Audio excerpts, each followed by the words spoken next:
যতবারই আমরা আইন শৃঙ্খলা প্রশ্নে কেন্দ্রীয় সরকারের কাছে সাহায্য চেয়েছি যে রাজ্যের প্রশাসনিক কাজে তারাও যেন আমাদের সঙ্গে হাত লাগায়, কিন্তু কোনোবারই দার্জিলিংয়ের ক্ষেত্রে দেওয়া হয়নি, বারবার বলা সত্ত্বে দেওয়া হয়নি।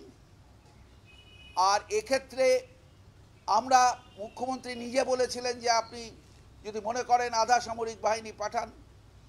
আমরা 4:30-র সময় চিঠি ফ্যাক্স করে দেওয়ার পর সন্ধেবেলায় তাকে জানানো হচ্ছে যে আমরা 4 কোম্পানি বা 3 কোম্পানি আধা সামরিক অর্থাৎ বিএসএফকে পোস্টিং দেব।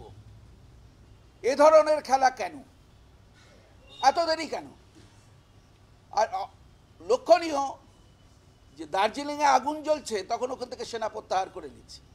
আমরা আবার কেন্দ্রীয় সরকারের কাছে সাহায্য চাচ্ছি, এখনও তার উত্তর আসে।